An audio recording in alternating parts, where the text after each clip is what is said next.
VK news, राष्ट्र के नाम। अच्छे से जाइएगा, ठीक है?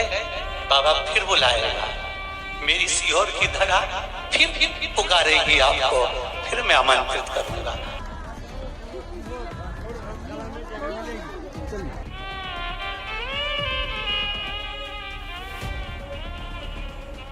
प्रदीप मिश्रा जी कल मंच पे रोए, व्यास गादी पे बैठे बैठे उनकी आंखों में आंसू थे कि बोले मुझ पे दबाव डाला गया कि कथा बंद कर दो, कथा नहीं करोगे।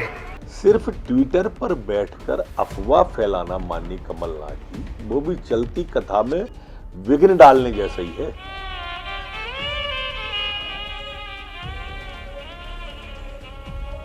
एक संत के आंसू व्यासपीठ से गिर जाए और वो भी उस सरकार में जो हिंदुओं की हितैषी होने का दंभ भरे, तो ऐसे सवाल उठने लाजमी हैं। एक संत महाशिवरात्रि पर सनातन के उत्थान के लिए आयोजन करे और सरकार उसे मदद न करे, तो संत की पीड़ा आंसू बनकर ऐसे ही बहती है।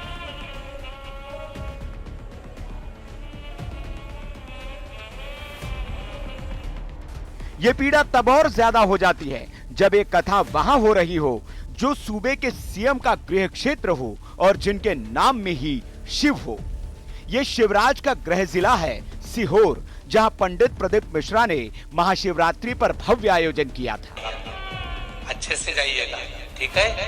बाबा फिर बुलाएगा, मेरी सीहोर की धरा फिर पुकारेगी आपको, फिर मैं आमंत्रित करूंगा।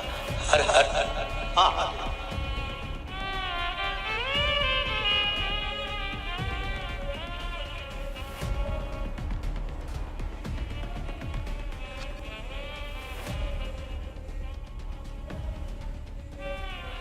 लेकिन यहां उन्हें मंच से रोना पड़े, ये बीजेपी समर्थकों के लिए भी पीड़ा देने वाला था। एक संत के व्यासपीठ से आंसू बहते ही मामला सियासी हो गया। कांग्रेस के लिए संत के ये आंसू बंजर सियासी जमीन पर पड़े बारिश की पहली बूंद की तरह थे। सो पूर्व सीएम कमलनाथ से लेकर उनके सिपाही सब मैदान में कूद पड़े। महाराज के मंच पर नेताओं की भीड़ लगने लगी और मंचों से महाराज के आंसुओं को भुनाया जाने लगा। प्रदीप मिश्रा जी कल मंच पे रोए, व्यास गादी पे बैठे बैठे उनकी आंखों में आंसू थे कि बोले मुझ पे दबाव डाला गया कि कथा बंद कर दो, कथा नहीं करोगे। ये अखबारों में छपा है, सब ऊपर के पेज पे छपा है। तो इस तरह के कलयुग में ये घटनाएं भी होती हैं। कांग्रेस ही नहीं, बीजेपी के अंदर से भी इस घटना पर सवाल उठने लगे। कैलाश विजयवर्गीय ने सीधे शिवराज को पत्र लिखकर घेरा, तो उनके विधायक नारायण त्रिपाठी के निशाने पर भी सीएम और उनकी सरकार ही रही।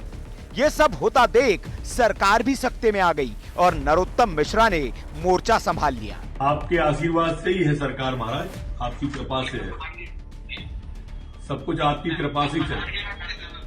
अब सवाल ये कि संत के आंसू व्यासपीठ पर क्यों गिरे, तो आपको बता दे कि महाराज ने यहाँ शिव पुराण कार्यक्रम का आयोजन किया था। जितनी उम्मीद थी उससे कहीं ज्यादा सनातनी उमड़ पड़े। सड़कों पर लंबा लंबा जाम लग गया, घंटों लोग जाम में फंसे रहे।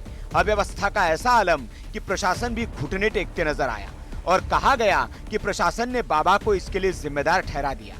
बाबा की पीड़ा फूट पड़ी और वे मंच से रो पड़े। अब जब सरकार अपनों और परायों चारों ओर से घिर गई, तो सीएम शिवराज को चुप्पी तोड़नी पड़ी और खुद बाबा से बात करनी पड़ी। आंसू और सियासत का ऐसा असर हुआ कि जो प्रशासन पहले नहीं कर पाया वो 24 घंटे में हो गया। सीहोर कलेक्टर और एसपी बाबा के चरणों में नतमस्तक हो गए। कथा स्थल पर ही सारी व्यवस्थाएं हो गई। 30,000 स्क्वायर फीट का पंडाल बनकर तैयार कर दिया गया और 24 घंटे में ही बिजली की भी व्यवस्था हो गई। अब महाराज प्रसन्न हैं और कथा चल रही है, लेकिन इस विवाद ने शिवराज सरकार के दामन पर एक दाग जरूर लगा दिया है। Bureau report, VK news. जो होना था हो गया। अब कम से कम प्रशासन मुस्तैद तो हो गया और अब जितना हमारे यहाँ प्रशासन के लोग अनेक अनेक तरह से व्यवस्था कर रहे हैं, कलेक्टर साहब, एसपी साहब, चाहे कमिश्नर साहब, किसी ना किसी रूप में सेवा में तल्लीन हुए हैं और लगे तो हैं। दूसरे दिन उन्होंने पूरा वायलेंट लगाकर हर जगह पर व्यवस्था कर कर, बैरिकेड्स बनाकर, व्यवस्थाएं कर कर व्यवस्था तो संभाली है। ये है ड्रीम मीडिया नेटवर्क और आप देख रहे हैं देश का पहला 24/7 digital news channel VK news, राष्ट्र के नाम।